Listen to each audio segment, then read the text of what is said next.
Well, the entire world has been watching President Donald Trump over the past few months, but no place besides the Palm Beaches have gotten this unique view of international diplomacy and the national political theater.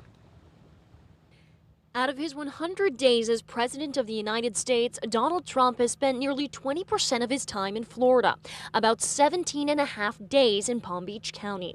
The first visit came with controversy just 2 weeks after the inauguration.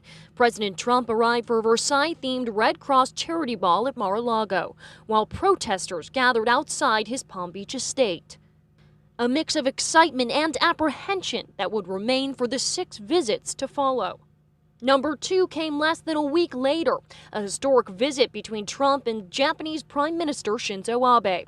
But a test missile from North Korea would mark the picture-perfect meeting, further complicated by this. Members posted photos of the 2 world leaders amid the international crisis, seemingly reviewing documents over dinner at Mar-a-Lago. The next weekend, another presidential visit to Palm Beach, a total of 3 back-to-back visits in February. But this time, Trump took Air Force One on a day trip to Melbourne, Florida for his first campaign visit as president. Trump took 1 week off, but he was back the first week in March. In less than 24 hours, Trump's tweets set off a firestorm he continues to battle. Before sunrise, Trump took to Twitter to accuse former President Barack Obama of wiretapping. The 5th visit on St. Patrick's Day weekend, a lucky one for a group of Trump supporters plucked off the side of the road to meet the man himself at Mar-a-Lago. In April, a meeting that overshadowed all to date. The sheriff called it the biggest security operation of his career when Trump invited the president of China to the Palm Beaches.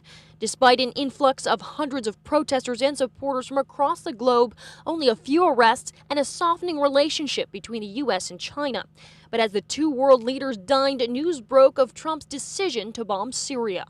A week later, another trip to Palm Beach. Trump touched down hours after dropping the mother of all bombs in Afghanistan. The world left grappling with the Middle East shakeup over the holiday weekend, while Trump and the first family kept up with tradition, attending church at Bethesda by the Sea and an egg hunt at Mar-a-Lago.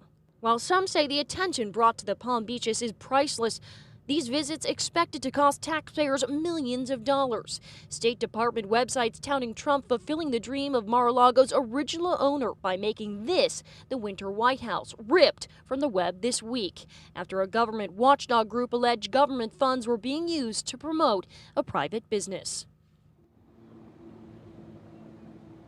Now, county estimates place the cost of protecting the president closer to $4 million. Now, it's unclear if Trump will return for Mother's Day weekend, although that is traditionally when Mar-a-Lago closes for the summer.